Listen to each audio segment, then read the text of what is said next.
बच्चों, एक बार फिर से आपका स्वागत है मेरी क्लास इजी केमिस्ट्री पॉइंट पर। तो यहाँ पर क्लास 12th की जो केमिस्ट्री है, इसमें हम क्लास 12th केमिस्ट्री का जो पहला चैप्टर है सॉलिड स्टेट, तो इस चैप्टर को हम यहाँ पर डिस्कस कर रहे थे। तो इससे पहले इस चैप्टर के कुछ जो पॉइंट हैं वो हमने डिस्कस किए थे। अब इसके बाद आगे की ओर बढ़ते हुए अगला जो हमने यहाँ पर पढ़ना है वो पढ़ना है crystal lattice and unit cell, यानी कि क्रिस्टलीय जालक तथा एकक कोष्ठिका। तो इससे पहले हमने यहाँ पर क्रिस्टलीय ठोस के बारे में पढ़ा था, क्रिस्टलन सॉलिड के बारे में हमने पढ़ा था। ठीक है, तो क्रिस्टलन सॉलिड सिंपली हमारा होता क्या है, कोई भी ठोस है, उस ठोस में अगर जो अवयवी कण हैं जिनसे मिलकर ठोस बना हुआ है, तो उन अवयवी कणों में कणों की व्यवस्था अगर निश्चित होती है और इसके अलावा ठोस की जो ज्यामिति होती है वो निश्चित होती है, तो ऐसा जो ठोस होता है उस ठोस को हम क्या कहते हैं, क्रिस्टलीय ठोस कहते हैं, जहां पर कणों की जो आंतरिक व्यवस्था होती है वो निश्चित होती है और हमारे ठोस की ज्यामिति निश्चित होती है। तो ऐसे जो ठोस होते हैं या जो ऐसे सॉलिड होते हैं उनको हम क्रिस्टलन सॉलिड या क्रिस्टलीय ठोस कहते हैं। अब यही क्रिस्टलीय ठोस जब त्रिविम में स्थित होता है, तीन विमाओं 3 डायमेंशनल स्पेस में जब ये स्थित होता है, तो इसी को हम किस नाम से जानते हैं, क्रिस्टल लैटिस या क्रिस्टलीय जालक। ठीक है, तो अगर हम यहाँ पर देखें एक क्रिस्टलीय जालक या एक क्रिस्टल लैटिस हमने यहाँ पर बनाया है, तो इस क्रिस्टलीय जालक में देखें तो यहाँ पर कण हमारे हैं, ये जिन कणों से मिलकर ठोस बना हुआ है उन कणों को यहाँ पर मैंने इंडिकेट किया है। ठीक है, तो अब अगर हम यहाँ पर देखें जो हमारे अवयवी कण हैं जिनसे मिलकर हमारा ठोस पदार्थ बना हुआ है, तो ये जो जालक है, इस जालक में हमारे अवयवी कण 3 डायरेक्शन में है। एक डायरेक्शन ये है हमारी, एक डायरेक्शन ये है, एक डायरेक्शन ये है। तो 3 डायमेंशनल स्पेस में हमारे यहाँ पर अवयवी कण उपस्थित है। तो ऐसा जो हमारा ठोस होता है उस ठोस को हम क्या कहते हैं, क्रिस्टल लैटिस हम उसको कहते हैं। ठीक है, तो एक सिंपली अगर हम देखें क्यूब, अगर हम क्यूब को देखें तो ये भी हमारा, इसका भी स्ट्रक्चर क्या है, 3 डायमेंशनल है। एक डायमेंशन ये है, एक डायमेंशन ये है और एक डायमेंशन ये है।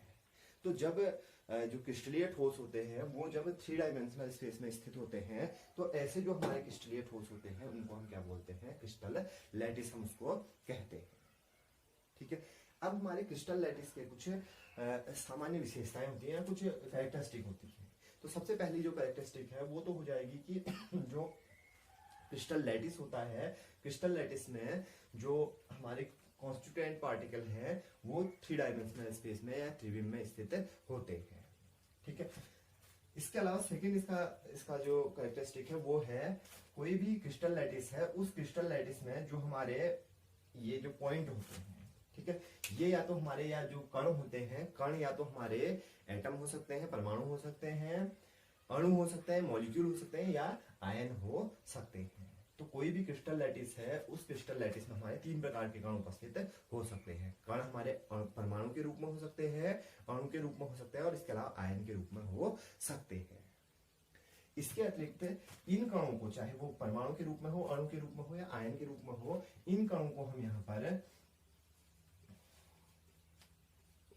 क्रिस्टल पॉइंट के नाम से जानते हैं। ठीक है, तो जो क्रिस्टल लैटिस में उपस्थित जो कण होते हैं उन कणों को हम क्या कहते हैं, क्रिस्टल पॉइंट। तो जब हम जो लैटिस पॉइंट है हमारे, सॉरी क्रिस्टल पॉइंट हैं, इन पॉइंट्स को जब हम सीधी रेखाओं द्वारा आपस में मिलाते हैं, तो मिलाने के पश्चात यहाँ पर क्या होता है कि हमारा जो क्रिस्टल लैटिस है उस क्रिस्टल लैटिस को एक निश्चित ज्यामिति या एक निश्चित ज्योमेट्री प्राप्त होती है। तो इसके अतिरिक्त जो क्रिस्टल लैटिस होता है, उस क्रिस्टल लैटिस का जो सबसे छोटा पार्ट होता है, जो इसका सबसे छोटा पार्ट होता है, उस छोटे पार्ट को हम क्या कहते हैं, यूनिट सेल कहते हैं। तो ये क्रिस्टल लैटिस है, इस क्रिस्टल लैटिस में अगर हम देखें तो ये जो क्रिस्टल लैटिस है ये छोटे छोटे पार्ट से मिलकर बना हुआ है। ठीक है, अगर एक पार्ट को मैं साधारण रूप से यहाँ पर दिखाऊं तो एक पार्ट हमारा इस प्रकार से दिखाई देता है, ये। तो इसी प्रकार के बहुत सारे जो इसी प्रकार के पार्ट हैं, इन पार्टों से मिलकर हमारा क्रिस्टल लैटिस बना हुआ है। तो क्रिस्टल लैटिस हम यहाँ पर किसे कहते हैं, कोई भी, सॉरी यूनिट सेल किसे कहते हैं हम, कोई भी हमारा क्रिस्टल लैटिस है, उस क्रिस्टल लैटिस के सबसे छोटे पार्ट को, जो कि 3 डायमेंशनल में प्रेजेंट होता है। यहाँ पर अगर हम इसको भी देखें तो ये भी हमारा 3 डायमेंशनल में प्रेजेंट है। ठीक है, तो क्रिस्टल लैटिस का जो सबसे छोटा पार्ट होता है उसको हम क्या बोलते हैं, इसके अलावा यूनिट सेल में भी हमारे यहाँ पर जो यूनिट सेल होता है ये भी हमारा 3 डायमेंशन में उपस्थित होता है। ठीक है, इसके अलावा अगर हम देखें तो जो हमारा क्रिस्टल लैटिस होता है, ये क्रिस्टल लैटिस हमारा छोटे छोटे यूनिट सेल के मिलने पर बनता है। अगर हम इसको देख लें तो यहाँ पर बहुत सारे हमारे जो क्रिस्टल लैटिस जो यूनिट सेल हैं, ये यूनिट सेल आपस में मिले हुए हैं। तो इन्हीं यूनिट सेल से हमारा इस क्रिस्टल लैटिस का निर्माण हुआ है। ठीक है, इसके अतिरिक्त अगर हम देखें तो यहाँ पर हमारे जो क्रिस्टल लैटिस है, इस क्रिस्टल लैटिस के किनारों पर, ठीक है, या जो इनके एजेज हैं, इन एजेस पर हमारे यहाँ पर जो कण होते हैं वो कण स्थित होते हैं। अगर हम यहाँ पर भी देख रहे हैं तो यहाँ पर हमारे अवयवी कण उपस्थित होते हैं। अब जब हम इस यूनिट सेल के कणों को, एक कण को जब दूसरे कण से यहाँ पर जोड़ते हैं तो जोड़ने के पश्चात हमको यहाँ पर क्या होती है कि यहाँ पर जो प्रत्येक कोनों पर अगर हम देखें तो जब हम लाइनों को ये मिलाते हैं तो लाइनों को मिलाने पर क्या हो रहा है कि हमको कुछ यहाँ पर लेंथ प्राप्त हो रही है, और इसके अलावा यहाँ पर हमको एंगल भी प्राप्त हो रहे हैं। तो जो यूनिट सेल है, यूनिट सेल में हमको लेंथ प्राप्त हो रही है, अलग अलग लंबाइयां प्राप्त हो रही कोनों पर, और इसके अलावा अलग अलग हमको यहाँ पर कोण प्राप्त हो रहे हैं या एंगल हमको प्राप्त हो रहे हैं। ठीक है, तो जो एकक कोष्ठिका है, एकक कोष्ठिका का जो मेजरमेंट होता है या जो मापन होता है वो हम एक तो लंबाई इसकी मापते हैं और इसके अलावा इसके कोणों का मापन यहाँ पर किया जाता है। ठीक है, तो इसके जो पैरामीटर होते हैं, तो दो प्रकार के पैरामीटर होते हैं, एक तो होते हैं लेंथ के और दूसरे होते हैं यहाँ पर लेंथ के, और इसके अलावा दूसरे होते हैं एंगल के।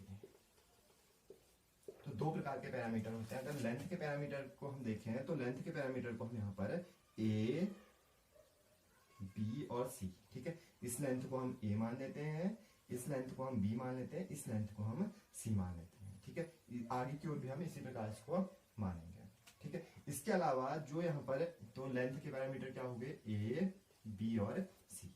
इसके अलावा जो हमारे एंगल यहाँ पर बन रहे हैं, इन एंगलों को हम यहाँ पर अल्फा, बीटा और इसके अलावा गामा द्वारा इंडिकेट कर लेते हैं। एक को अल्फा मान लेते हैं, सेकंड को बीटा और इसके अलावा थर्ड को गामा। तो हमारे जो एजेस के यहाँ पर पैरामीटर होंगे वो होंगे अल्फा, बीटा और गामा।